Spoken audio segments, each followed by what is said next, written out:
This is Audible. Harappa, the history of the ancient Indus Valley Civilization's most famous city. Written by Charles River editors. Narrated by Scott Clem. Introduction. When one thinks of the world's first cities, Sumer, Memphis, and Babylon are some of the first to come to mind. But if the focus then shifts to India, then Harappa and Mohenjo-daro will likely come up. These cities owe their existence to India's oldest civilization, known as the Indus Valley Civilization or the Harappan Civilization, which was contemporary with ancient Mesopotamia and ancient Egypt and had extensive contacts with the former, making it one of the most important early civilizations in the world. Spread out along the rivers of the Indus River Valley, hundreds of settlements began forming around 3300 BC, eventually coalescing into a society that had all of the hallmarks of a true civilization, including writing, well-developed cities, a complex social structure, and long-distance trade. The fact that the ancient Indus Valley Civilization is also often referred to as the Harappan Civilization demonstrates how important the discovery of Harappa is. As archaeologists and historians began to uncover more of the ancient Harappa site in the 19th and early 20th centuries, a more complete picture of the city emerged, namely its importance. Research has shown that Harappa was one of the three most important Indus Valley cities, if not the most important, with several mounds of settlements uncovered that indicate building activities took place there for over 1,000 years. At its height, Harappa was a booming city of up to 50,000 people, who were divided into neighborhoods by walls and who went about their daily lives in well-built, orderly streets. Harappa also had drainage systems, markets, public baths, and other large structures that may have been used for public ceremonies. Ancient Harappa was truly a thriving and vibrant city that was on par with contemporary cities in Mesopotamia such as Ur and Memphis in Egypt. The research that has been done at Harappa over the last several decades has helped scholars understand various aspects of life there, and it has provided answers to many of the questions that had previously bewildered people about the Indus Valley Civilization. Work at Harappa has revealed that settlement was quite orderly, suggesting a strong leadership structure, but at the same time, details about the ancient Harappan government itself are absent. Other discoveries show that Harappa was a very active city, where neighborhoods were subject to movement and outsiders visited regularly for trade. A series of well-built streets and walls separated the neighborhoods within Harappa and moved trade traffic in and out of the city in an orderly manner. Perhaps most interestingly, Harappa became depopulated in the early 2nd millennium BC, as all Indus Valley cities did, but there are no signs of violent struggle, which make its collapse a mystery that remains to be solved. Harappa, the history of the ancient Indus Valley Civilization's most famous city, examines the region, the civilization that built it, and what life was like there thousands of years ago. In this audiobook, you will learn about Harappa like never before. The modern discovery of Harappa. The ancient site of Harappa is located next to the modern village of Harappa on the Pakistani side of the border in the Punjab region. It is near where the Ravi River once flowed before it changed course hundreds of years ago. As British scholars spanned out across British India in the early 19th century searching for Buddhist, Sikh, and Hindu artifacts, British explorer Charles Mason first reported the site in 1826. Mason knew that the ruins were something important, but he believed they were the 4th century BCE city of Sangala, which was the capital of King Porus' empire. Porus and his kingdom were of particular interest to Europeans of the time because he was the Indian king written about by the Greek historians who stood against Alexander the Great. Although Mason's discovery generated interest in Harappa, little more was done there for several decades. In 1856, a team of British railway engineers was overseeing the construction of a railway line connecting the cities of Lahore and Multan, in what was then northern India, when they unearthed a huge cache of uniform fire-baked bricks. In flat, dry terrain, Where sourcing construction materials, in particular ballast, was very difficult, this discovery saved an enormous amount of time and money. Today, just under 100 miles of track between Lahore and Karachi is laid on a bed of 4,000-year-old kiln-fired bricks. At the time, no questions were asked, and the bricks were simply quarried and used along miles of the track in either direction. As the railway edged toward the Arabian Sea, few more similar caches were unearthed, and again the bricks were simply dug up and crushed. Eventually, however, it began to dawn on some of the railway engineers that what they were dealing with was something more than simply rubble. Thus, the quarrying of the sites was halted, and they were marked for future reference, but otherwise left alone. The discovery of ancient Harappa followed a pattern similar to the discoveries made in Egypt and Mesopotamia in the 19th century, in that it was led by European academics, but its discovery and subsequent excavations were also fundamentally different. Harappa was buried far beneath the ground next to the modern town of Harappa, and was not even known to modern people, unlike the many sites in Egypt and Mesopotamia. In fact, Harappa was not even the subject of local legends the way the sites and monuments were in modern Egypt and Iraq. The local Hindu, Sikh, and Muslim population had no inherent hostility toward the Indus Valley Civilization the way the locals did in Egypt and Mesopotamia. But it was something they had never seen, so they never considered it positive or negative. Also, unlike Egypt and Mesopotamia, it took several decades after its discovery for archaeological work to develop into an identifiable discipline. It was not until after World War II that studies became more widespread in major universities. The first true scientific appraisal of Harappa was conducted by Alexander Cunningham in 1853, when he recorded the site's many mounds. Cunningham then developed the first extensive plans of Harappa, which were published in 1873. By the late 1800s, as Harappa was being looked at more critically, and as archaeology was developing into a separate discipline, more academics began to think Harappa was something unique. Scholars knew that Harappa was probably separate from the later phases of Indian history, but they were still unsure of what it was part of, or even when it existed. Scholarship would have to wait for technology and archaeological techniques to advance. Although Harappa and the Indus Valley Civilization were open to the world by 1899, at that time the manner of the excavation of the sites and the scholarship of the discoveries were still lagging far behind that of Egypt and the Near East. The British Viceroy of India decided to modernize the Archaeological Survey of India, or ASI, by placing 26-year-old John Marshall in charge in 1899. Like most Westerners of the period, Marshall's background was in Greek and Latin, but he did acquire modern archaeological knowledge in the field under legendary archaeologist Arthur Evans in Crete. Marshall brought new scientific methods to Indian archaeology and assigned Henry Hargreaves to investigate the mounds in 1914. Work continued at Harappa under Hargreaves in the early 20th century, and then M.S. Vats took over the site in 1926.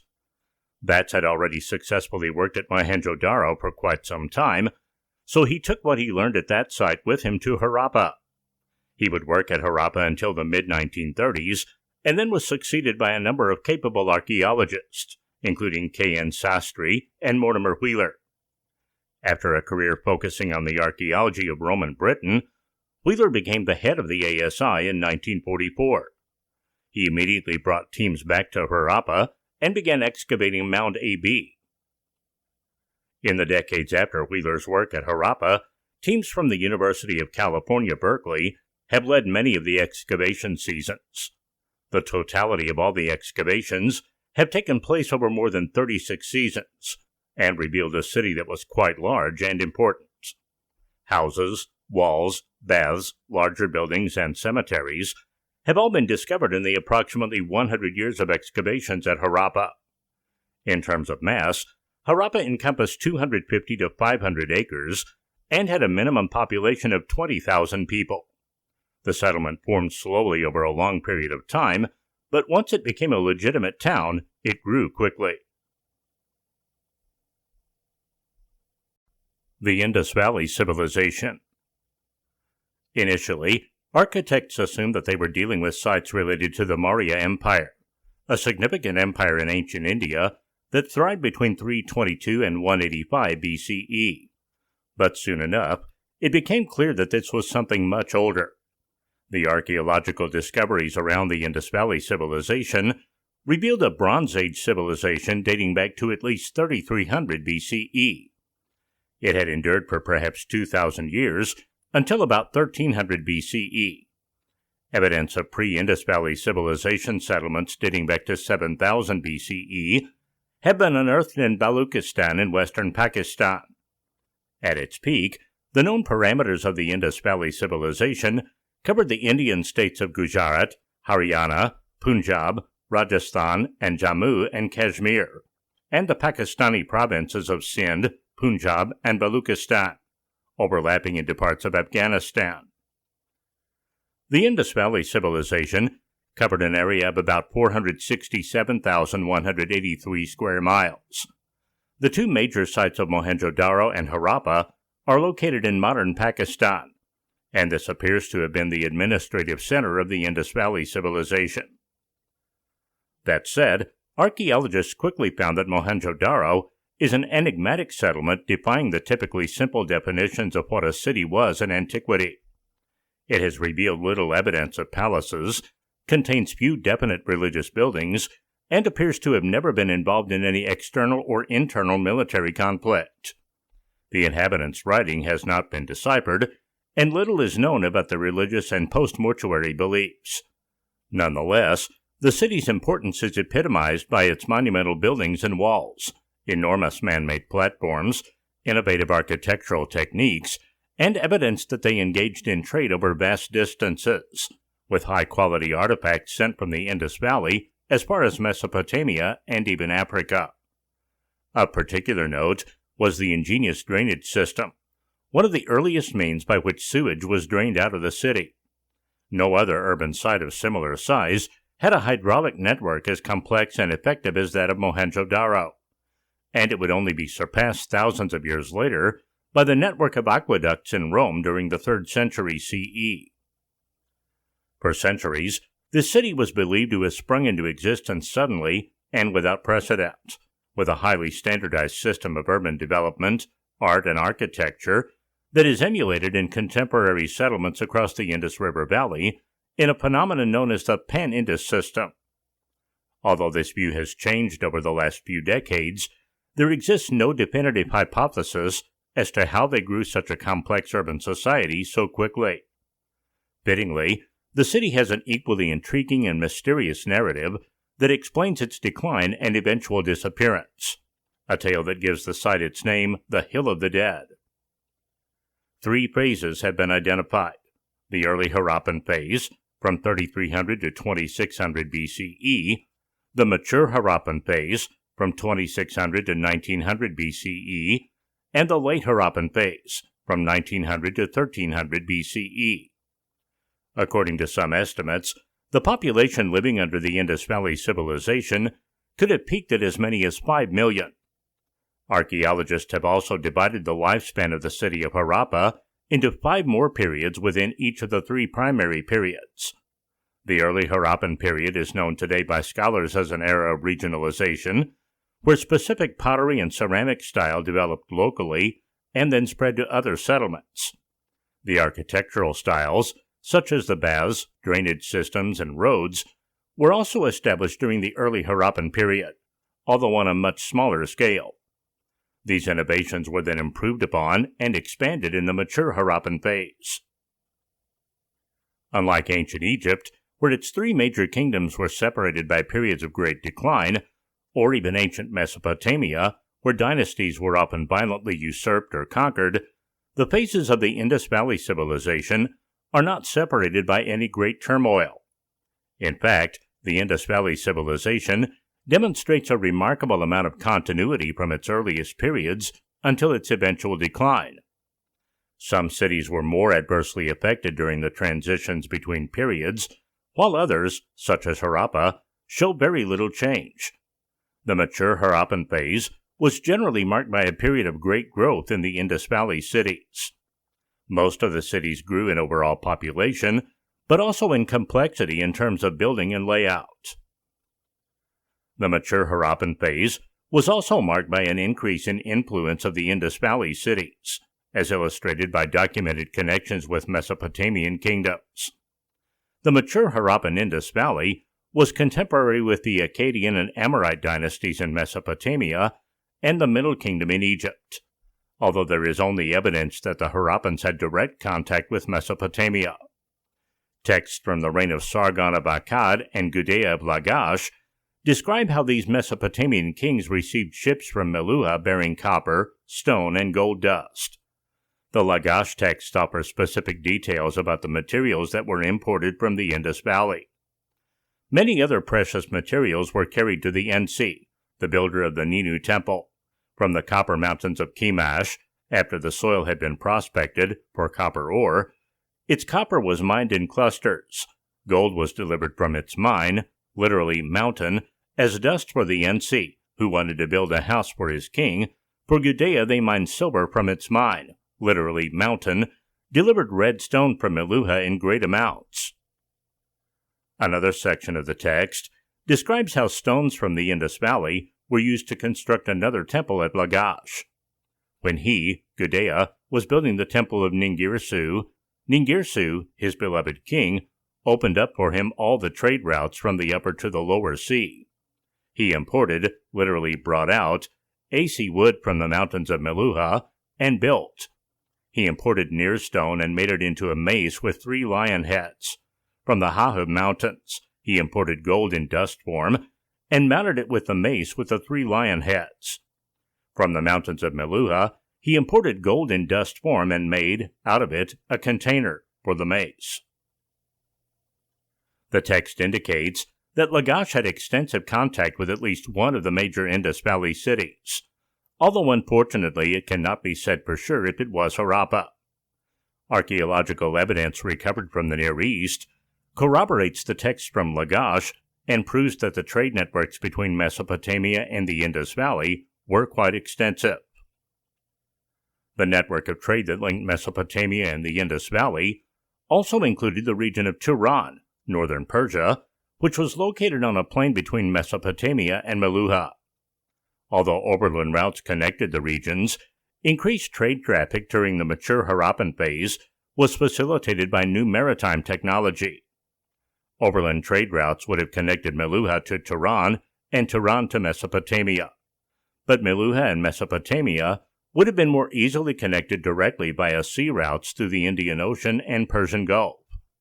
A number of seals from Harappa, Mohenjo-daro, and other Indus cities have been found in Kish, Ur, Susa, and Nippur, and likewise, Mesopotamian and Persian items have been excavated in the Indus Valley, adding more proof to the idea that the Indus Valley Civilization was deeply tied to the Near East.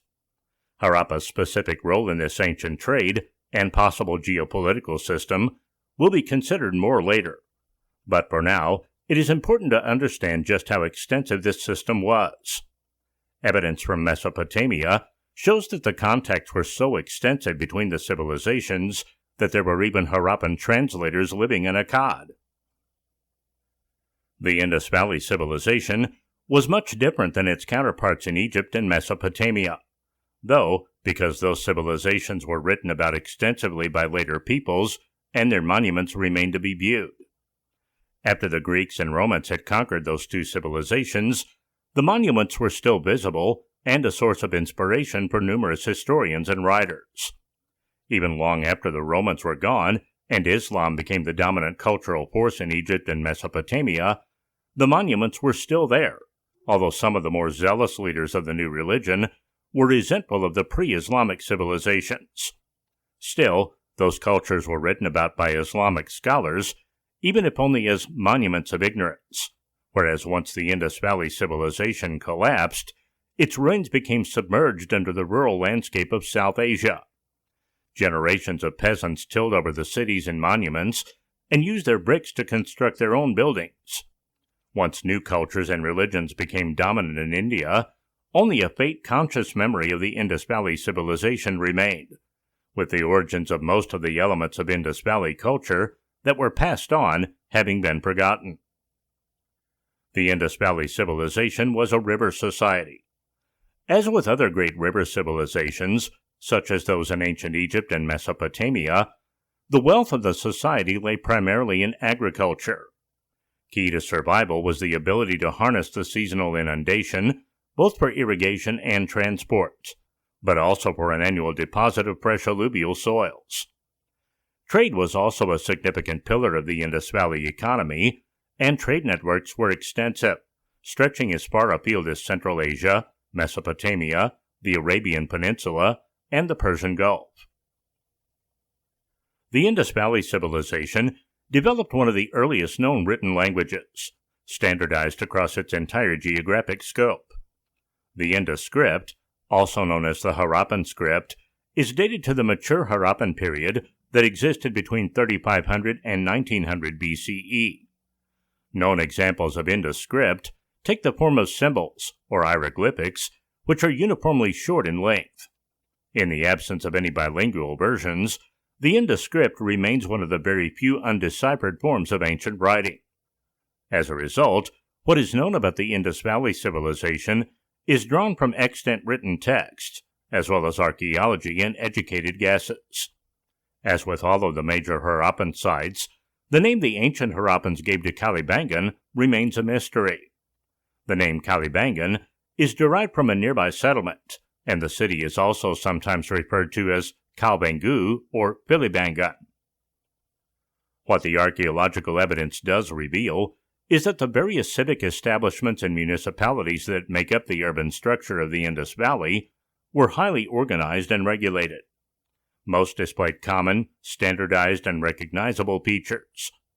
This implies a strong centralization, a uniform system of construction, and a regime of code enforcement. A style of urban and rural separation is suggested by evidence of a rural economy centered on agriculture and livestock, and an urban economy focusing on manufacturing, arts, and crafts. Trade, of course, was an outlet for Indus crafts, and indeed, artifacts of Indus manufacture have been found in widely dispersed locations.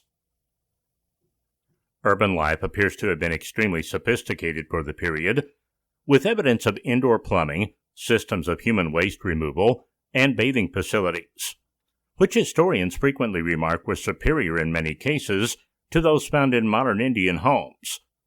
Public baths and public toilets were present in the cities of the Indus Valley long before they appeared in Rome, all of which, notwithstanding the extraordinary social achievement, hints also at a preoccupation with cleanliness and purity. This, in turn, has led to much speculation on the spiritual and religious practices of the Indus Valley Civilization, leading religious scholars to speculate that some of the earliest elements of Hinduism found their expression here during this period. Purity and cleanliness of body play a central role in modern Hinduism, as does ritual bathing. As a consequence, archaeologists and historians have speculated that the elegant and sophisticated bathing and ablution facilities in many Indus Valley sites are a reflection of an early version of Hinduism. The various Indus Valley sites have also uncovered countless objects and artifacts to further intrigue and perplex archaeologists. Some of the most interesting of these are hundreds of tiny soapstone seals used to inscribe symbols and designs in soft clay. They have been identified as most likely pertaining to trade and to methods of marking property. Similar seals have been unearthed as far afield as Mesopotamia, all displaying an identical array of symbols, which tends to confirm the existence of a sophisticated trade relationship between the two societies.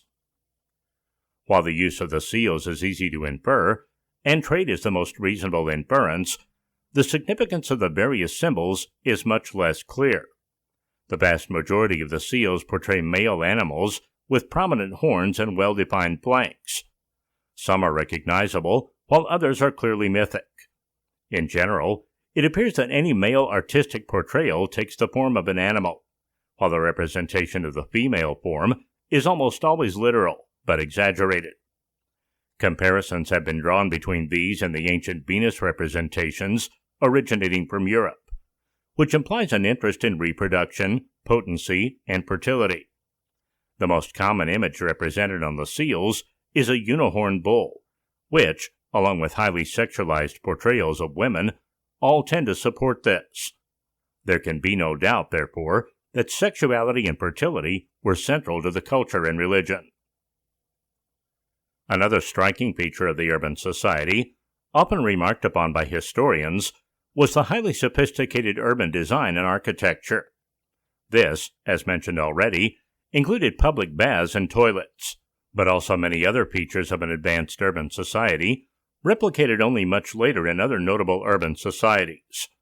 This quality of urban planning and architecture implies strong and efficient municipal government, which in turn speaks of strong and clearly defined central government.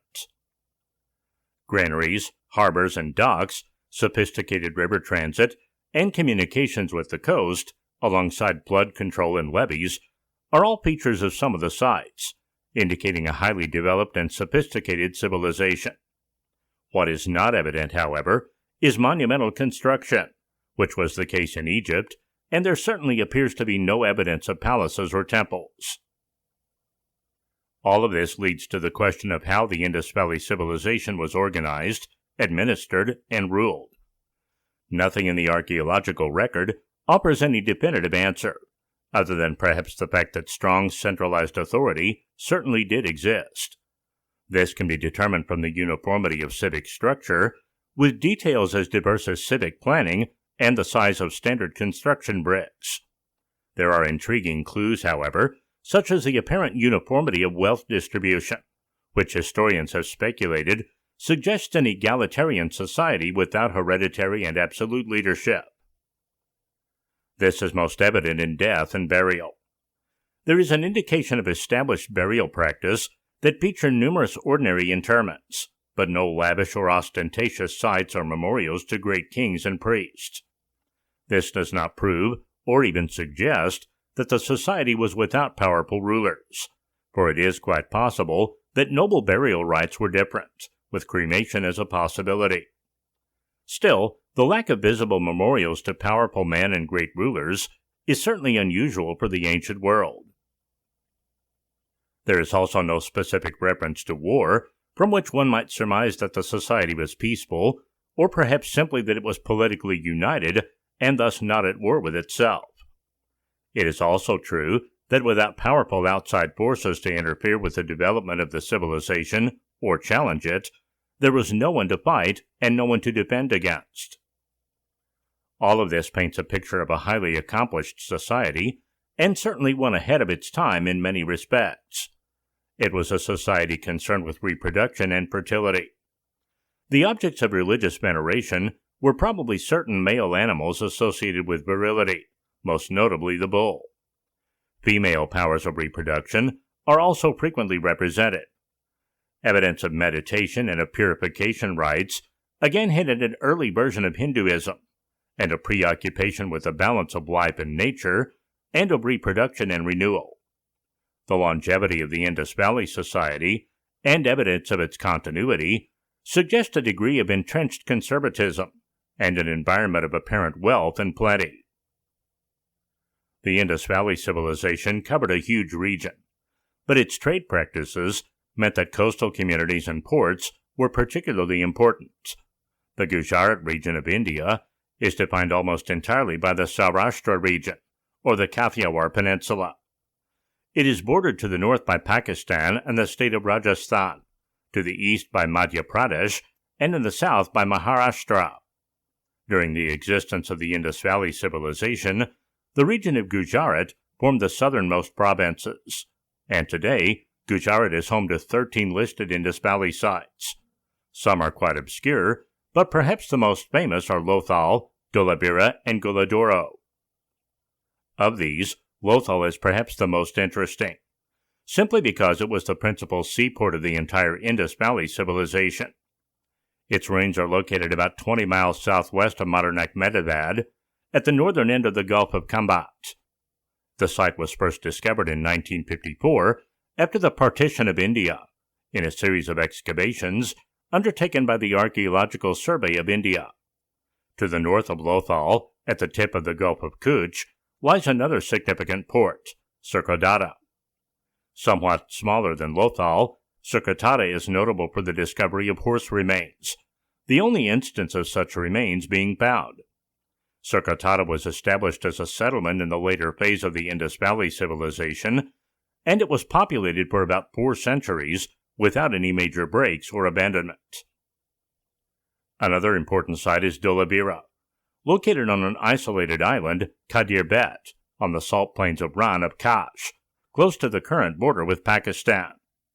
The site was unearthed in the 1960s as part of the same Archaeological Survey of India program that discovered Lothal, and numerous other catalogued and numbered sites all along the coast, and in the interior. Dholavira has been an almost continuous excavation since it was first discovered, and some of the unique features of the city are its uniform planning and a series of water reservoirs, all surrounded by heavy fortifications.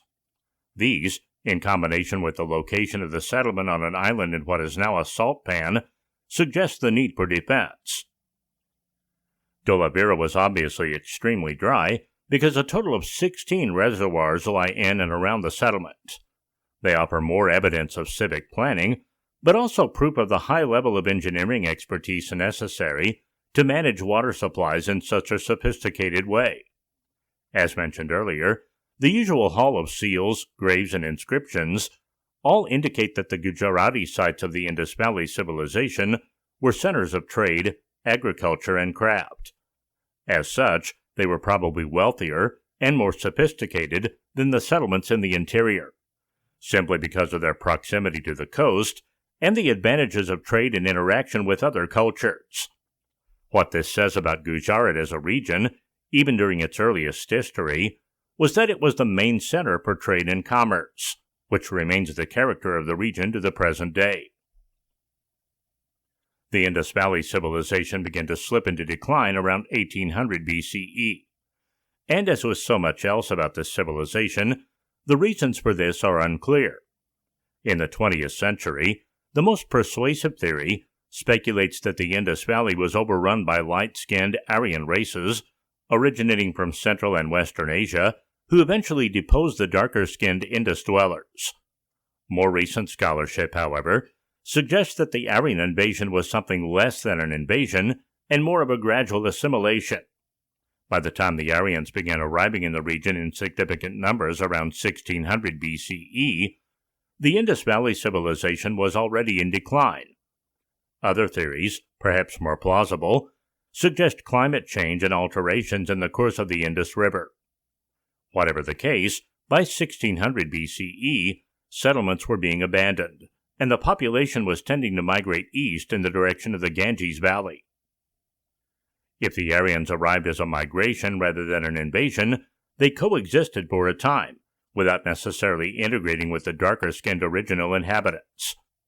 The Aryan question is a very difficult one, not only because of the Nazi appropriation of the history and symbolism of Aryan predominance, but also because of the idea that the Aryans introduced the progenitor of Hinduism into India, which would imply that Hinduism is not a truly representative Indian institution.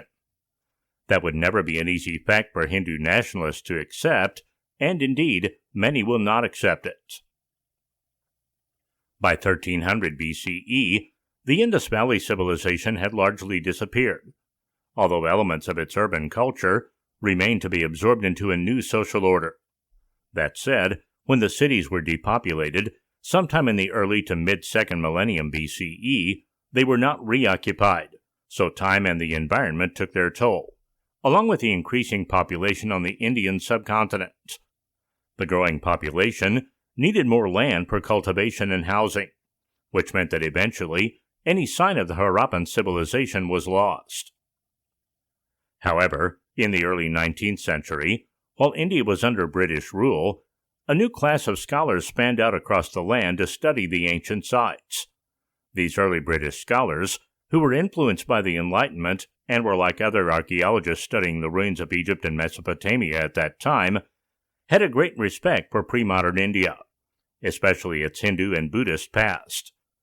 These early Western scholars of the pre-modern Near Eastern and Far Eastern worlds became known as Orientalists, as their studies related to anything ancient and to the east of the Hellenic world, including Egypt.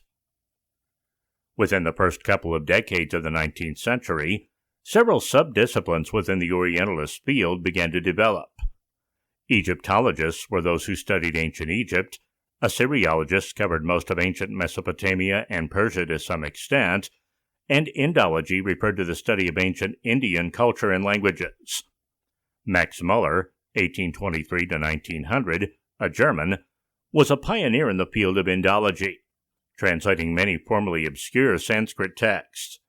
But given that India was a British colony in the 1800s, most of the early Indologists were British, and their focus was on the archaeological sites left by the Aryans.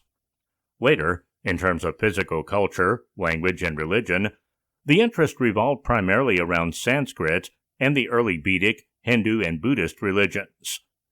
India had a wealth of materials for these early Indologists to work with, from obscure texts hidden away in monasteries and temples to monuments that had been reclaimed by time and war.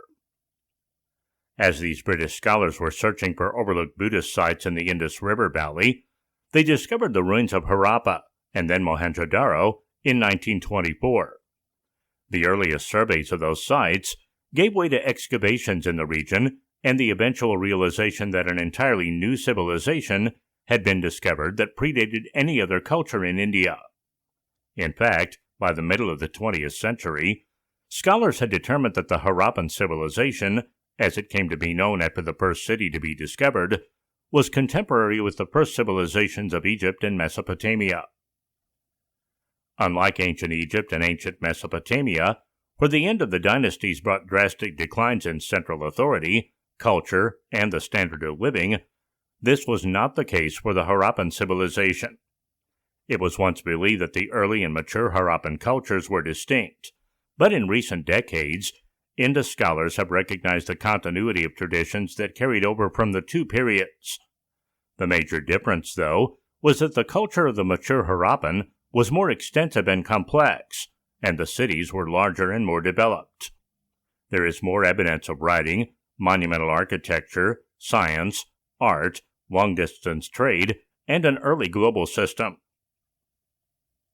Many of the essential elements of the mature Harappan civilization still remain a mystery to modern scholars.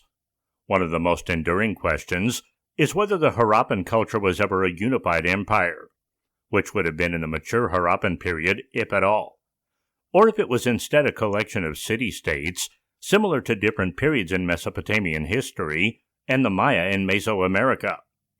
The grid pattern of the streets in the largest Harappan cities, and similar overall structure, has led many scholars to assume a central authority or influence, and in the least suggest a high degree of competency in management and administration by those in authority. The idea is that the uniformity of the cities either began in one or just a few of the major cities, and then spread consciously to other cities.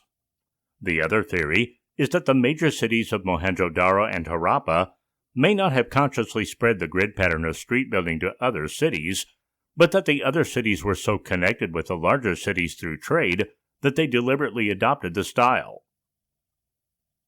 The size of the Harappan cities unfortunately does not help clear up the issue. Mohenjo-daro, Harappa, and Ganbariwala, the three largest Harappan cities, may have had as many as 40,000 inhabitants each, while cities in the next tier of size, which include Kalibangan, had at least 1,000 inhabitants. The numbers of the largest cities are comparable to cities in Mesopotamia and Egypt at the time, but do not necessarily make an argument for or against a unified kingdom or empire. The three major cities may have been capitals of regional empires, with Kalibangan and other cities of similar size being provincial capitals. Whether or not the Harappan cities were part of a unified empire or regional capitals may never be known, but the complexity of the layout of those cities is certain. The largest cities, and even some of the small Indus villages, featured street layouts according to the cardinal directions. This has led many modern scholars to conclude that the Indus cities' grid patterns were related to astronomy, which in turn was related to their religious beliefs. This theory is quite logical when one considers the sacred role that architecture played in the Bronze Age. The contemporary pyramids of Egypt and the ziggurats of Mesopotamia were both connected to those cultures' ideas of the celestial bodies and their roles in religion. But there is no evidence indicating that those cultures built streets or roads that were somehow connected to the heavens. With that said, neither the Egyptians nor the Mesopotamians built streets that were as perfectly laid out on a grid pattern as the Indus streets were. City streets in ancient Egypt and ancient Mesopotamia seem to have evolved more organically, following what were sometimes circuitous routes. They were not clearly planned as the streets in the Indus Valley cities were. The question of the symbolism of the Indus Valley cities' grid-patterned streets raises the even bigger question about the nature of the Harappans' religion. There are a number of archaeological clues that help possibly outline the Harappans' religion, some of which are from Kalibangan. Religious scholars, historians, and anthropologists have also identified a number of elements in the later Vedic and Hindu religions that may have originated in the Indus Valley, but much of this remains conjecture. No temples have been positively identified in any of the Indus cities, although many believe a large one was discovered in Mohenjo-daro, and scholars are not certain what is religious among the plethora of smaller items that have been discovered at the numerous Harappan sites. Some of the most common smaller items discovered at Indus Valley excavations are seals. Seals were commonly used in ancient times by royalty and other powerful people to send official messages and other items. As such, seals had great authority and were sometimes displayed with religious motifs. Unicorns were common on many Indus seals, indicating that they may have been mythological animals that were venerated. Some Harappan seals show a possible Mesopotamian influence, while others appear to show scenes of religious rituals that are known from the Hindu religion. A well-known seal from Mohenjo-daro features a figure seated in a yogi position, which many scholars think is an example of a religious symbol. The Shiva seal and the potential references to religious rituals on the other seals has led some scholars to see a fair amount of religious continuity from the Harappan culture to later periods in Indian history. The yogi seal also has writing on it, which would no doubt be helpful in understanding the Harappan religion if it could be deciphered. But unfortunately, no one has yet been able to crack the Indus code. The Indus Valley Civilization possessed all the hallmarks to meet the classical definition of a civilization, including a written language. Archaeologists have identified more than 4,200 inscribed objects, with most coming from Mohenjo-daro and Harappa, but a sizable number have also been discovered in Kalibangan. The written language has 419 known signs, but it has yet to be deciphered. Scholars believe that due to the number of characters in the Indus language, it was most likely a logosyllabic or logoconsonantal written language, similar to the ancient Egyptian language. But unlike the ancient Egyptian language, there is no known script that accompanies it. The ancient Egyptian hieroglyphic script remained unknown until the Rosetta Stone was discovered in the late 18th century. But so far, all known examples of the Indus script have been found alone. If the Indus script is ever deciphered, the world would know much more about the Harappans' religion, as well as the ethnic identity of the Harappan people. Many historians believe that the Harappans were of Dravidian ethnicity, but that theory raises more questions than it answers. If the Harappans were Dravidians, and if they migrated into southern India where most of the Dravidian people have lived for centuries, it's not clear why they didn't carry elements of the Harappan culture with them. Writing gave the Harappans the ability to develop a sophisticated culture that had far-ranging influence, but it was not enough to stop the ultimate collapse of the civilization. The final phase of the Indus Valley Civilization was known as the Late Harappan or Post-Urban phase. The post-urban term refers to the abandonment or severe depopulation of nearly every city in the Indus Valley. Some of these cities, such as Harappa, continued to exist as settlements, but they were shadows of their former selves and could not be considered cities by any definition. Some subregions within the Indus Valley did better than others during this period. The Punjab, which includes Harappa, survived the period better, although it too saw its urban areas reduced. Possel notes that after the late Harappan phase ran its course, the settlement patterns in the Indus Valley essentially returned to what they were in the late Neolithic period. The demise of the Indus Valley Civilization and the ancient city of Harappa likely went hand in hand. As Harappa fell, so too did the other cities in the civilization, although at different rates, since some cities held on longer than others. Eventually, though, the entire Indus Valley Civilization was subsumed by the countryside, and its once great cities were forgotten for over 3,000 years. Although scholars once believed that the Aryan migrations around 1500 BCE played a major role in the collapse, there is actually very little archaeological evidence of widespread destruction in the cities. Thus, scholars now believe that there were a number of factors that contributed to the downfall of the Indus Valley Civilization, many of them local. Overextended economic and political networks certainly played a role, especially after some of the river began drying up and the Indus shifted course. But even after the Indus Valley Civilization collapsed, many of its technologies, architectural styles, and religious ideas were continued by later Indian cultures, thereby ensuring that the Indus Valley Civilization would have a long and enduring influence on the world. Early Harappan Harappa. Like the ancient Egyptian and Mesopotamian cultures, the ancient Harappan culture did not just develop immediately. It formed over a longer period of time during the Neolithic period, and the presence of the Indus and the other rivers in the valley were a prerequisite for growth because they allowed the people of the Indus Valley to expand farming and travel throughout the valley.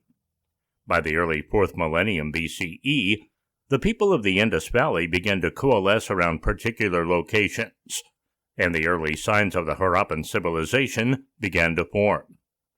Settlement of the area near ancient Harappa began around 3800 BCE, but it was not until between 2800 and 2600 BCE that the settlement became a town, which was near the end of the early Harappan phase. Harappa was quite modest in size during this phase, growing to about 62 acres. Although it was not very big at this point in history, it was relatively large compared to the other sites in the Indus Valley, and it was also during this period when the first signs of the unique Harappan culture were manifested. The street layout of early Harappan Harappa was similar to that in Mohenjo-daro during the same period, but instead of a rigid grid pattern, as the streets of the Indus Valley cities are so often described, they were more of an irregular net plan. What this means is that instead of a typical modern grid pattern, as the Harappan street pattern is often erroneously described, the streets went in straight lines, but often took angles of the shortest distance between 2 points. Streets were obviously used for transportation, but along with the walls, they were also used to segregate different neighborhoods of the city. Early Harappan Harappa also featured wells, drainage systems, and baths, similar to Mohenjo-daro, although the baths at Harappa were smaller and less elaborate. The dwellings in both cities were made of mud brick in the early Harappan phase, but due to the nature of modern settlement patterns, though, locating and identifying the different historical phases of Harappa's existence has not been easy.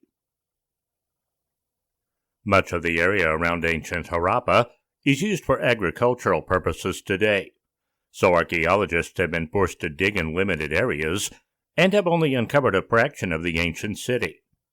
Thankfully, though, there were enough excavations completed by the late 20th century for scholars to determine in what areas the first settlements began. A mound that was labeled Mound E by Vats is now believed to be the site of the first early Harappan settlement at Harappa. Once settlers began to build on Mound E, the city of Harappa grew rapidly, and it became one of the 3 preeminent locations in the Indus Valley. There were likely several reasons for Harappa's quick growth in the early 3rd millennium BCE, several of which will probably never be known. But archaeologists familiar with the site and other ancient Indus Valley cities point to its location as a primary reason. Harappa was located on the crossroads that connected the western highland and northern plains to the Gagar-Hakra Valley and the southern plains. This location made travel to and from the city relatively easy, and it was also a central location between different subregions of the Indus Valley. Due to these factors, Harappa was in a prime location for long-distance trade, and evidence of the trade that flowed through early Harappan Harappa can be found in a number of places in the archaeological record. Among Harappa's many noticeable features are its walls, which were built throughout all phases of its existence. In the case of most ancient cities, walls were usually used to prevent or mitigate attacks from outsiders. In some places, such as ancient Egypt, walls were used to separate the sacred from the profane in temples, but at Harappa, its many walls do not appear to have functioned in either manner. None of the Harappa walls show signs of damage from battle, and they do not appear to have been directly associated with any temples or religious functions. Without evidence of a religious or military function, one historian pointed out that the walls could have demonstrated a complex social organization on the part of Harappa's city planners. The walls separated different residential neighborhoods, which were apparently segregated by social class. Just as important as segregating the different classes of Harappan society, Kenoyer believes that the walls were also used to control trade and commerce. Given that Harappa was vital for trade, the permanent population of the city would have been augmented on any day by hundreds or even thousands of merchants from other cities in the Indus Valley, as well as merchants from southern India, the Iranian plateau, and even Mesopotamia. These non-residents would have been efficiently funneled through the city not only via the streets, but also by the walls, which would have kept the merchants from wandering through residential neighborhoods. When Mortimer Wheeler conducted his excavations at Harappa during the 1940s, he was intrigued by the walls, especially when he determined that they had not suffered any major attack. Wheeler formulated a theory about the walls, which has since been advocated by other archaeologists such as Kenoyer. The gateways of Harappa actually combined religious and trade elements. According to this theory, the gateways of Harappa's walls were part of an elaborate ceremonial or ritual entry to the city, rather than for defensive purposes. All of the archaeological evidence indicates that the trade taking place at Harappa was extensive, and that while plenty of materials left the city, some were finished there and remained in Harappa as well. Stones and other raw materials used for monument building would have passed through Harappa on their way to other Indus Valley cities, and ultimately Mesopotamia, although the text from Lagash cited earlier did not mention any cities within Meluhha. Due to Harappa's size, it is safe to assume that some of those raw materials left Harappa for Mesopotamia. In return, carnelian for beads, as well as chert, which has a variety of uses, would have proceeded to Harappa to be used in the local workshops. Copper was also imported to the city for tools, along with seashells for ornaments. Mature Harappan Harappa. Early Harappan Harappa clearly developed into a large, influential city that was full of life. But as the city grew, so too did problems associated with growth, such as sanitation. This meant that the physical focal point of the city would also have to change. The mature Harappan phase of the Indus Valley Civilization began around 2600 BCE in most subregions of the valley, and it was marked by intensive urbanization throughout the Indus Valley, albeit with a fair amount of cultural continuity from the early Harappan phase. Unlike the contemporary civilizations in Egypt and Mesopotamia, there was no widespread collapse between these two phases of Harappan culture. In most places, it was more of a gradual transition, and at Harappa, the transition was marked by the physical movement of a large part of the population. Modern excavations at Harappa eventually shifted from Mound E to Mound F, and this site was later determined to be the core of mature Harappan Harappa. Construction on this section of Harappa began during the transition from the early to the mature Harappan phase, or sometime around 2600 BCE. There are no signs that Harappa suffered any destruction due to war or natural disasters. so it seems the focal point of the city moved due to a number of other factors. Proper waste disposal probably played some role, with historians suggesting that as garbage began to pile up in and around Mound E, the people moved their primary living quarters. The growing population of the city also meant that more houses and facilities were needed, so a move was made to an area with more space. Among some of the new building features discovered on Mound F were parallel walls that ran alongside either side of one of the major roads, which terminated at a large building once believed to be a granary. The possible functions of this granary will be discussed more later. But it is important to note that many of the major buildings during this period were constructed with bricks. During the early Harappan phase, the Harappans used mud bricks exclusively to build most of their walls, houses, and major buildings. Mud bricks were widely used in the ancient world because the workers needed few tools or material to make them, and once the bricks were made from the mud in a form, they could simply be put into place. Mud brick structures could be fairly stable, but they did need to be regularly maintained and sometimes entirely rebuilt. At the beginning of the mature Harappan phase, things began to change when the process of baking bricks in kilns was introduced to the Indus Valley. The walls continued to be built primarily from mud brick, but baked brick facings were added to them in the mature Harappan phase. The largest, and therefore presumably the most important, of all the structures is the so-called granary on Mound F, whose ruins indicate it played a central role in mature Harappan Harappa. The massive rectangular structure was made of mud brick with a wooden superstructure, but today only the foundation primarily remains. The building was comprised of 2 rows of 6 rooms that were about 50 by 20 feet. The overall size and large open rooms in this building led Batts to believe it was a granary. In 1946, when Wheeler was conducting excavations at Harappa, he discovered what he believed was a large wooden mortar in the center of a brick platform near the granary. When he made the discovery, wooden mortars were still used in many parts of the world to remove husks from grain, so Wheeler believed the discovery confirmed Batts' initial theory. Later scholars have pointed out, though, that no evidence of grain has been recovered from the building, leading many to believe it served a different function. Knoyer and others believe that the granary was actually used for state or religious functions, pointing to the seals and other inscriptions that were excavated from its foundation. Others have looked to the Harappans' contemporaries in Egypt and Mesopotamia for a potential clue as to the function of the granary, and they believe it very likely could have been a temple. In Mesopotamia and Egypt, temples served as both religious and administrative centers, with the rooms inside divided according to use. The various rooms would seem to follow this pattern, as some would have been dedicated to sacred functions, while others were reserved for affairs of the state. As discussed earlier, Mound E was the site of the earliest ancient Harappan settlement, and after the city grew and transitioned into the mature Harappan phase, the major development of the settlement moved to Mound F and Mound ET, but Mound E was also inhabited.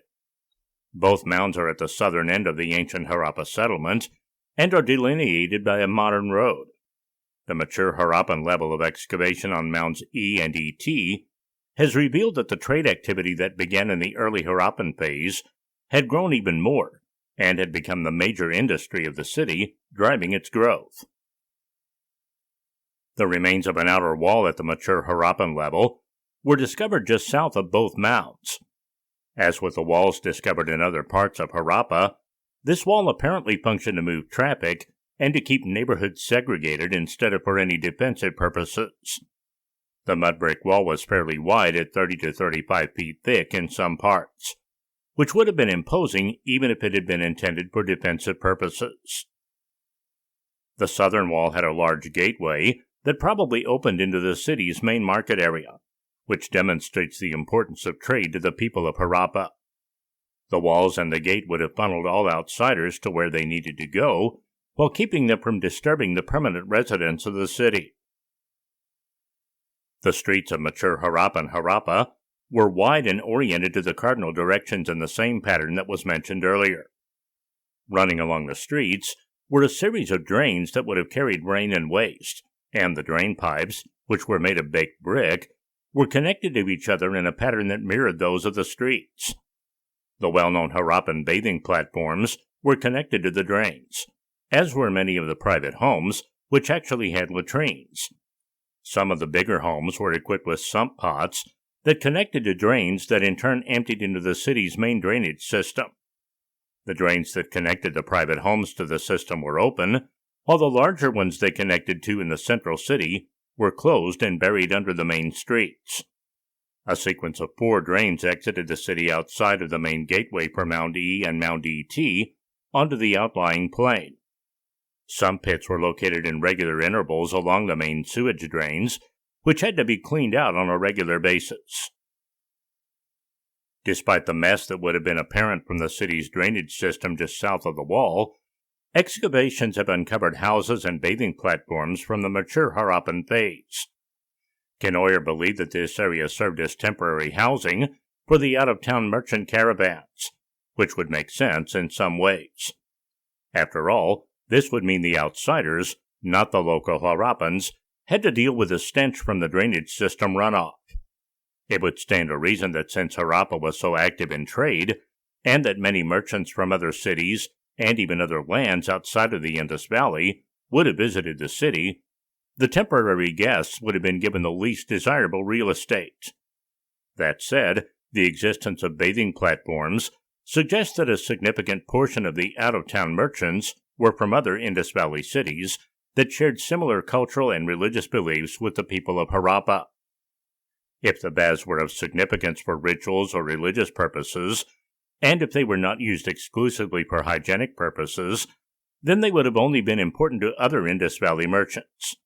Merchants from Mesopotamia and Persia would have viewed the baths as a novelty and a religious type of temple that they probably would not have gone near. Just to the east of Mound E is Mount ET. Much less work has been done on this mound, but houses have been discovered, leading archaeologists to believe that it was a suburb of the main city. Of course, the term suburb does not necessarily mean the same thing as it does today, only that it was a newer development that was physically apart from the earlier planned development of Harappa. The city and its growth may have been planned to a certain extent by its leaders, although there is no evidence of this, but even if so, as Harappa became a major economic and possibly religious center, its growth extended beyond what would have been planned or envisioned. Mound ET, then, was either a haphazard attempt by the city's leaders to deal with this growth, or it was constructed by individuals apart from the government. As such, it did not have the complex drainage system and baths that were found in other parts of earlier phases of Harappa. Just to the west of Mound E are ancient Harappa's 2 cemeteries, designated Cemetery R37 and Cemetery H, that contain human remains from the mature and later Harappan periods, with R37 being the mature Harappan cemetery and H being the late Harappan cemetery. In the absence of readable Indus texts, scholars are left to rely solely on archaeology to understand details about Harappan religion, and in such cases, the nature of burials can reveal much about a society. For instance, if any artifacts are discovered in burials, then ideas about the afterlife and social stratification become clearer. Cemetery R37 is so named for the excavation square where it was discovered by Sastry in the 1937-38 excavation season. After making his discovery that year, Sastry continued to excavate Cemetery R37 for the next 4 seasons, and the workers unearthed a trove of important archaeological information about the Indus Valley in general, and Harappa specifically. Work on Cemetery R37, along with other Indus Valley cemeteries, revealed that it is, so far, the largest of all known mature Harappan cemeteries. Although only a small portion of the cemetery has been excavated, it is believed to be no larger than 164 feet by 164 feet, which is still quite considerable. As excavations after Sastry indicated that the cemetery was larger than previously believed, it was subdivided into sections named R37A and R37C. Most of the human remains recovered from Cemetery R37 were incomplete, but careful examination of those pieces indicates that they belong to nearly 200 different individuals. Of the samples whose sex could be definitively determined, 84 were female and 57 were men, with the majority being between the ages of 17 and 55. The graves of the deceased were not especially ornate, but they did involve a certain amount of technical knowledge and resources to construct. All of the deceased were interred in a north-south orientation, which indicates some sort of religious symbolism, but without more knowledge of the Indus Valley religion, it is difficult to say for sure. The orientation may have been related to the Indus River, which generally flows in a northeast to southwest direction. It would be logical to think that the Indus River played a major role in Harappan religion, the way the Ganges does today in India, and that the positions of the burials could represent some ethereal journey, but this would still be guessing. Some of the graves were lined with baked bricks, while in others, the remains were placed in wooden coffins. Nearly all of the deceased were buried with ornaments from daily life, such as copper artifacts and beads, but only the females were interred with shell bangles. Among some of the more interesting and useful items discovered in Cemetery R37 were several pottery vessels and clay and animal figurines. For archaeologists and anthropologists, pottery is often used to determine a particular group's ethnic background or the chronological period when it was made.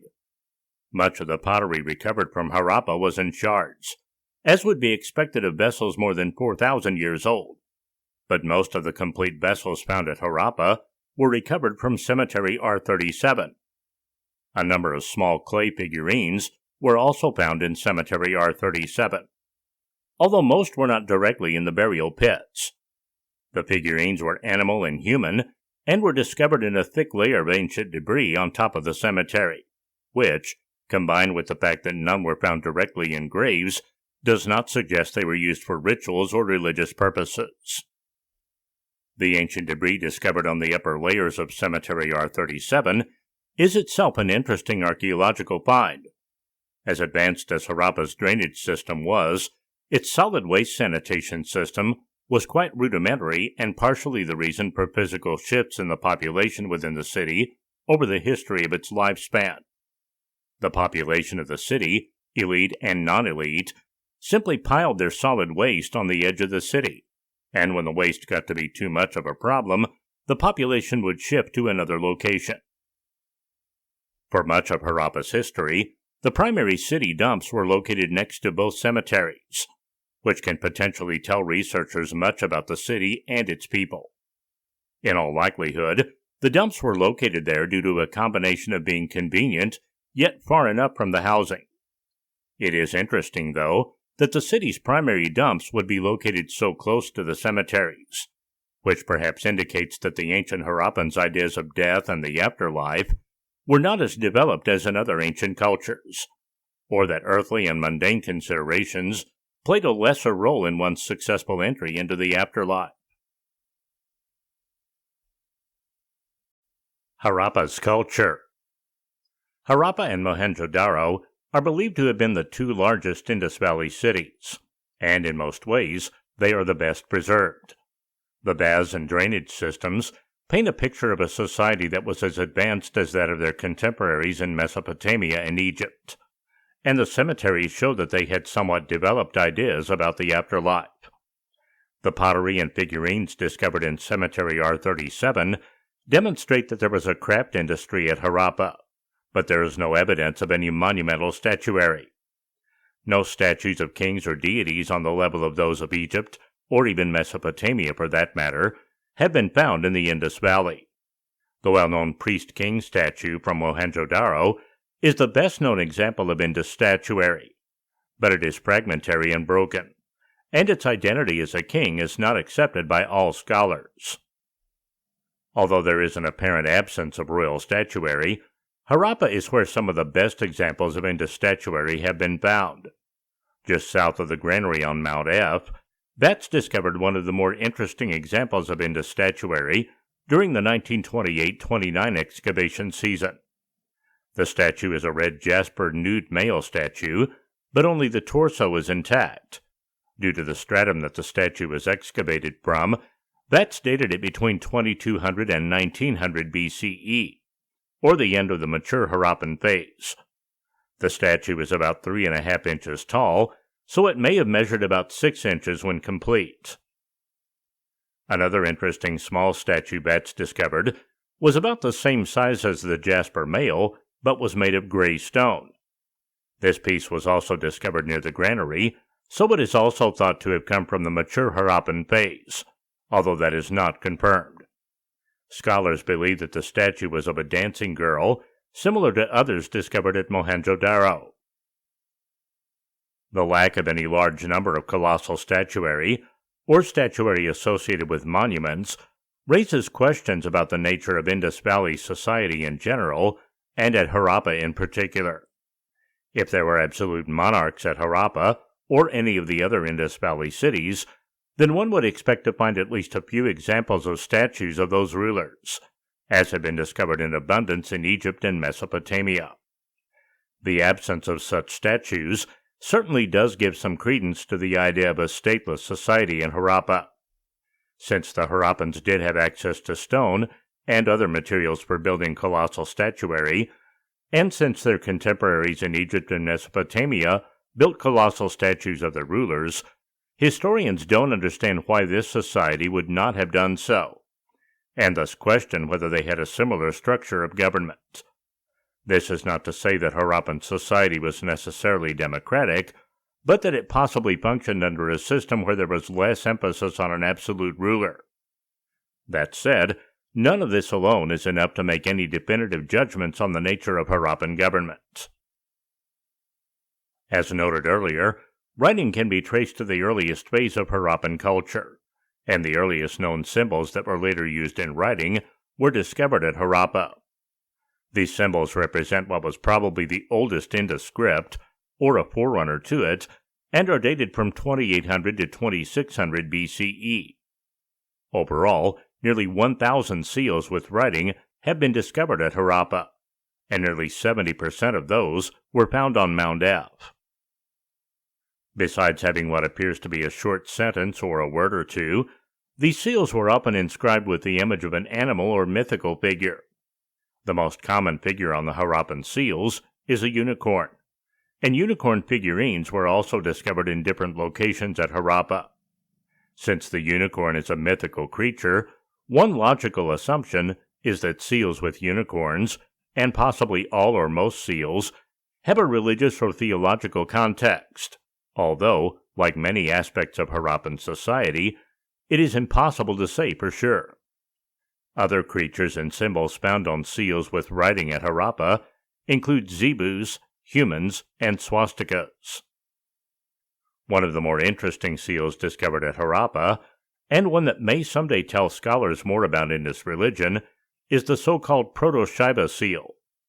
The top of the seal has an inscription in the Indus language, and below it sits what appears to be a human figure in a yogic position. It became known as Proto-Shiva because the Harappan seal bears a strong similarity to the iconography of the Hindu god Shiva. Not all scholars believe that the figure on the seal is a representation of Shiva, but others believe it is, and point to it as an example of one element of Hinduism's Dravidian or at least pre-Aryan roots.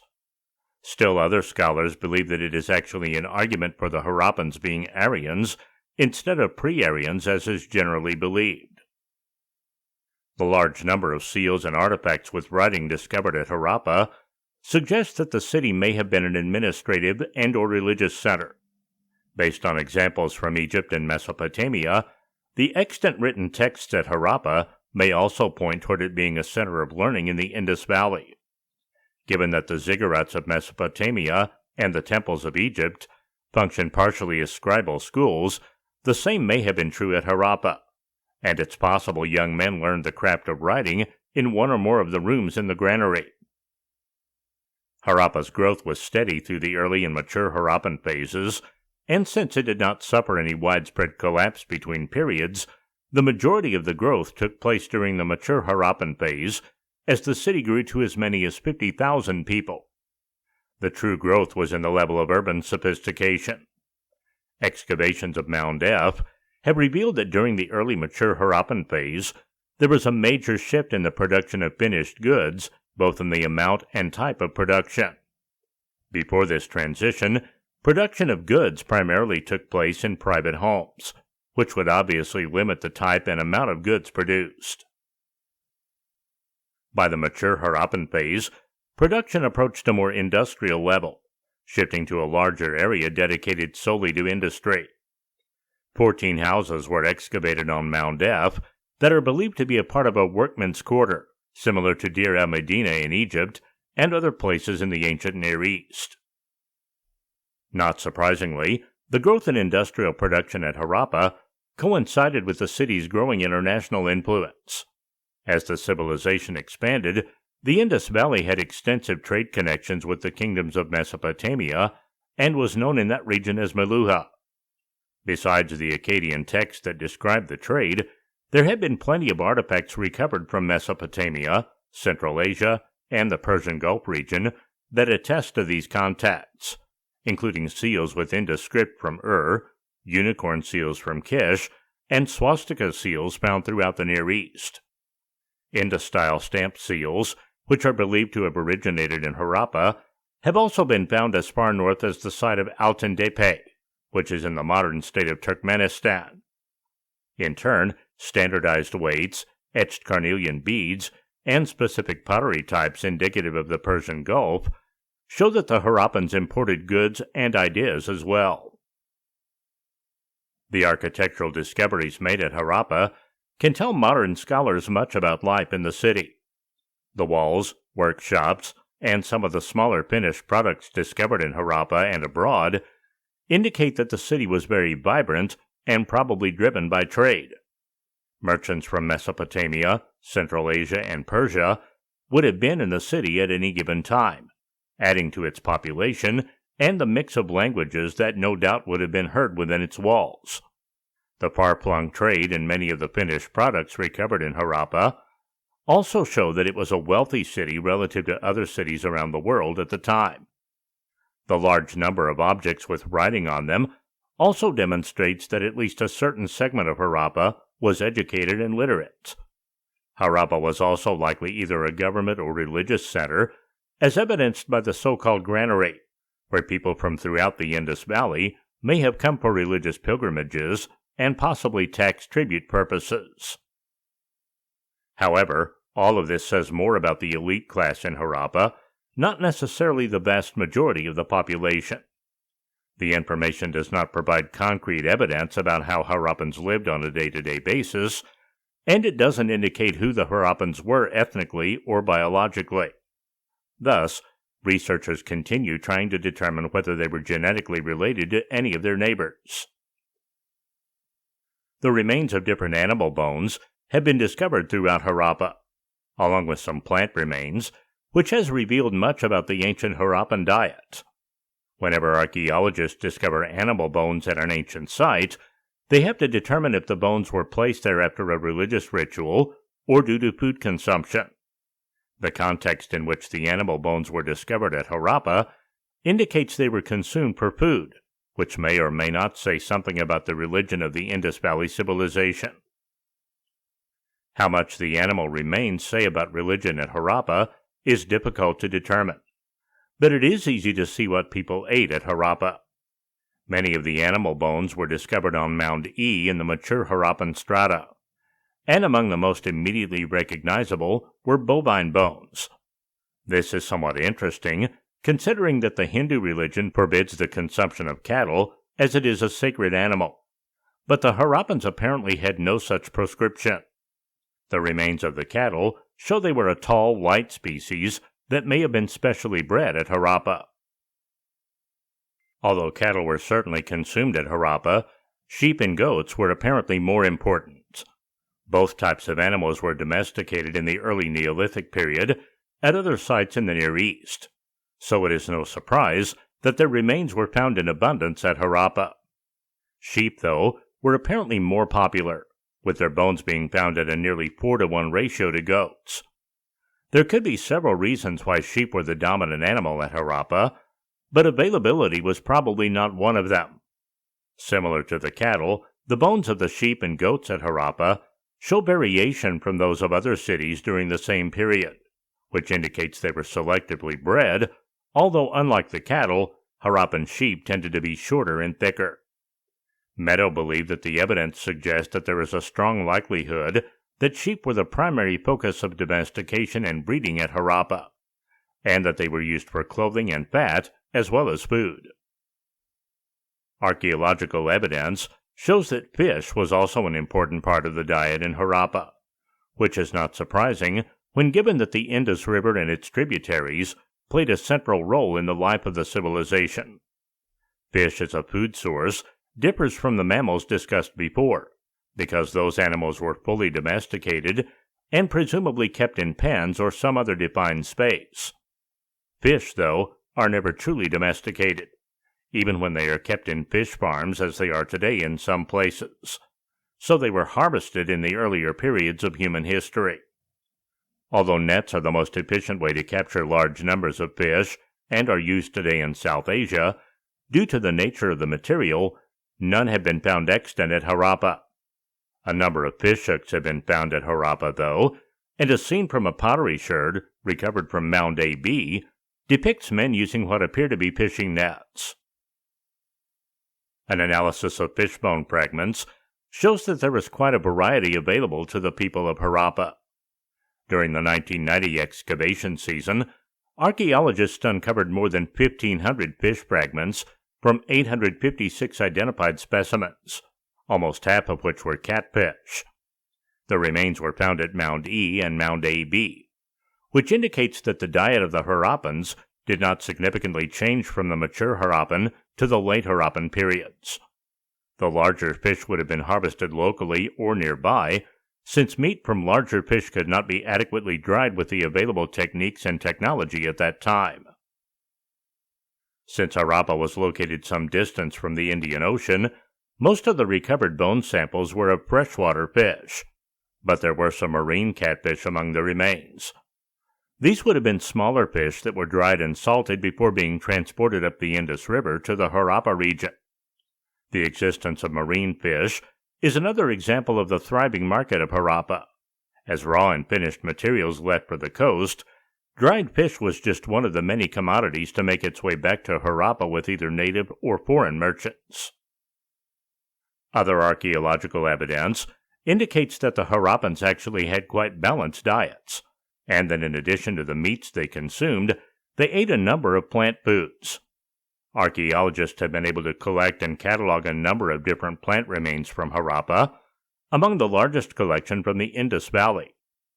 Wheat, barley, and legumes were the major crops grown and consumed by the Harappans, and evidence shows that Harappans also collected some wild plants, such as the fruit jujube. They also collected wood for crafts and fuel. Reeds were also collected to make matting and some types of boats, although it is not known if any of these collections were centrally organized. Historians assume that in the case of wood and reeds at least, some type of organized collection was done by the government, but that remains to be confirmed. The constant flooding of the Indus River and its tributaries raises questions about Harappan farming techniques, but those too remain unanswered. Due to the nature of Indus Valley flooding and the seasonal monsoons, one would think that farming in the ancient Indus Valley probably resembled that of ancient Egypt, where the peasants scheduled their planting and harvesting around the annual flooding of the Nile River. Human remains can also tell much about the way in which a people lived. For instance, although the human remains may only be bone fragments, teeth remains can provide clues about people's diets, and the condition of limb bones can reveal if the people were laborers or not. But more importantly, as far as the Indus Valley Civilization is concerned, human remains may be able to tell scholars what ethnicity the Harappan people were. So many aspects of the Indus Valley Civilization remain a mystery, including what the people may have looked like and who they may have been related to genetically.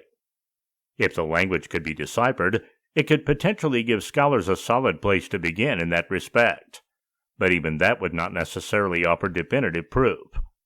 It also would have helped if the Harappans depicted themselves and their art as the Egyptians, Hittites, Minoans, and people of ancient Mesopotamia did. But the images are few and far between.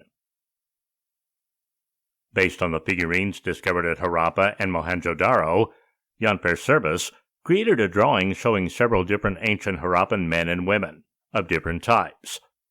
Most are seen as darker Caucasians racially.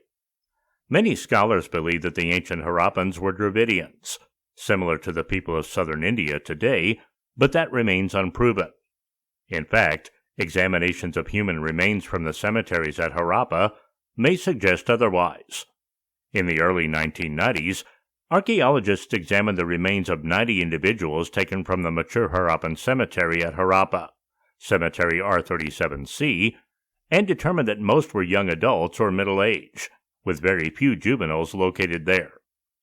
The examination of the bones revealed some interesting facts that were somewhat surprising, and while the study did not allow for genetic testing, the archaeologists did compare, among other things, bone density and size of the Harappa samples with those from other parts of the Indus Valley and the Near East. The human remains from Harappa indicated affinities with those of other peoples from the northern part of the Indus Valley, but they were actually different than those from Mohenjo-daro. The skeletal differences between the people of Harappa and Mohenjo-daro is interesting, but it can possibly be explained by a range of factors, including diet and environment. What is even more interesting, though, is that the Harappan remains also show an affinity with the people of the Near East. This revelation is not so mysterious when one considers the close trade connections between Harappa and the Near East. As goods were exchanged between Harappa and Mesopotamia, the Persian Gulf, and Central Asia, it appears that people were also being exchanged. Late Harappan Harappa. The late Harappan phase of the Indus Valley Civilization, often referred to as the post-urban Harappan, began sometime around 1900 BCE. This phase is generally marked by a lack of creativity throughout the Indus Valley and a decline in urban life, so much so that by 1700 BCE, little remained of the Harappan culture. By 1500, the once great cities were all gone. In fact, Harappa became so depopulated during this period that it could no longer be considered a city, but more of a settlement where the cemetery was the most important feature. The decline happened gradually, and there are very few signs of a sudden invasion, as was once believed. Some Indus Valley cities did better than others during this period, and Harappa was actually one of the more enduring, but even Harappa could not stave off the decay permanently. The archaeological evidence from late Harappan Harappa shows a city in transition in almost every way, even as it does not suggest what exactly drove that transition. Among the features of late Harappan Harappa, Cemetery H was one of the most prominent. Cemetery H is located adjacent to Cemetery R37, just to its north, between that cemetery and Mound AB, and researchers have determined it was the cemetery for late Harappan Harappa. It appears that Cemetery H was created long after Cemetery R37 had fallen out of use, and considering the time that elapsed between periods, there is a chance that the Harappans of the late Harappan phase did not even know about Cemetery R37. The Harappans around 1900 BCE, though, probably did know about Cemetery R37, and thus decided to build the new cemetery next to it.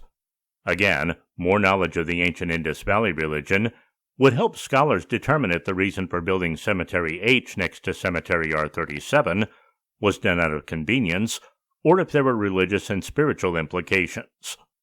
The excavations of Cemetery H have revealed that it is different in many ways from Cemetery R37, suggesting a possible shift in religious ideology. Furthermore, there are noticeable differences within the cemetery to the point where it was practically two different cemeteries. Cemetery H is comprised of two very different strata. Stratum 2 consists of burials that differed in terms of content in the eastern and western parts of the cemetery. The burials in the eastern part of the cemetery were generally complete burials, while those in the west were incomplete. The people were almost always interred in the eastern portion of Cemetery H were buried supine, primarily in an east-west orientation, although northeast-southeast and one example of west-east were also found. Since none were interred in a north-south orientation as they were in Cemetery R37, scholars are trying to determine why there was a difference. It may simply be that the burial orientations began in an east-west orientation for no particular reason, and then continued that way due to space and expediency. But that would also raise questions about why the burials in Cemetery R37 were orientated as they were. If the bodies were orientated in Cemetery R37 for religious reasons, as was suggested earlier, then the differences in Cemetery H may represent a religious change. Perhaps the Harappans changed their primary deity during the transition from the mature to the late Harappan phase. Or maybe the concept of the afterlife evolved, and people may have become more cynical and placed less emphasis on things that once mattered more in earlier periods. It may never be known why the orientation of the burials was different in Cemetery H than in Cemetery R37. But even more interesting is the change that happened during the late Harappan phase in Cemetery H. Stratum 2 of Cemetery H, which is above Stratum 1 archaeologically speaking, and therefore was a later development, is quite different than Stratum 1. The burials of Stratum 1 are located in both the eastern and western sections of the cemetery, and consist of pottery burial urns containing human bones. Some of these urns also contained animal bones, although it appears that in some cases the rodent bones may have come from the animals burrowing into the pots after they were buried. Many of the pots contain the remains of more than one individual, leading to the possibility that they were gathered from a mass burial location and then placed in the pots. Biological examinations of the remains from Harappa cemeteries indicate that the people buried in Cemetery R37 and Stratum 2 of Cemetery H were similar, but that both of those groups are different from Stratum 1 of Cemetery H. The biological evidence, combined with the difference in burial style, seems to indicate that a different ethnic group was living in Harappa by 1700 BCE. What this means for understanding how ancient Harappan society declined remains to be seen, but it certainly raises a number of interesting possibilities. The majority of civic activity in late Harappan Harappa appears to have taken place on what is referred to as Mound AB. Mound AB was first excavated by Wheeler in 1947 and has since had other occasional work done. Mound AB is located adjacent to and north of Cemetery H, adjacent and west-northwest of Mound E, and adjacent and south of Mound F. Some civic activity continued on Mound F in the late Harappan phase, but activity appears to have gradually come to an end on Mound E. The archaeological evidence shows that general maintenance of the city began to decline in the later mature Harappan phase, which resulted in garbage accumulation and eventually most people moving to what is now known as Mound AB.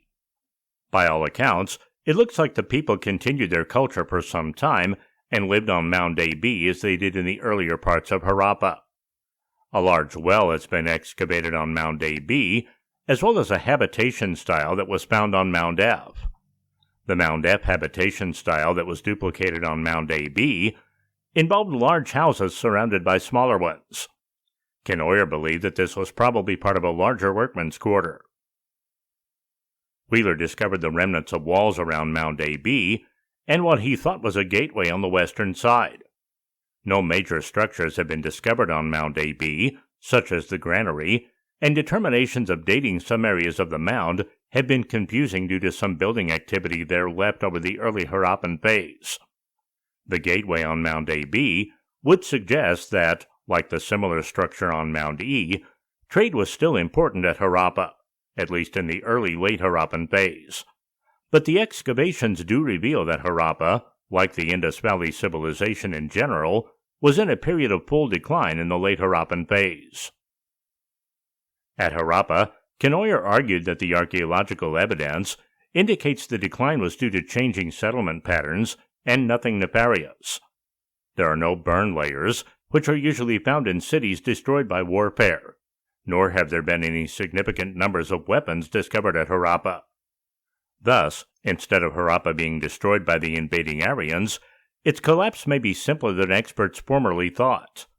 Kenoyer pointed out that the garbage accumulation on Mound E and evidence of general congestion throughout the city in the late mature Harappan and late Harappan phases demonstrates that the city leaders, whoever they were, lost civic control. Once an elite ruling class begins to lose authority over its population, the road to collapse is not far behind. A state's economy, in ancient as well as modern societies, is often based on the authority of that same state. So if the people no longer respect the authority, the merchants will go elsewhere. Without adequate funding coming in from the far-flung trade networks, it was only a matter of time until the garbage began accumulating and the once prized drainage system of Harappa became overwhelmed. Eventually, the people left the city, as well as the other Indus Valley cities, and returned to a more agrarian-based life. This has been Harappa, the history of the ancient Indus Valley Civilization's most famous city. Written by Charles River editors. Narrated by Scott Clem. Copyright 2019 by Charles River editors. Production copyright 2019 by Charles River editors.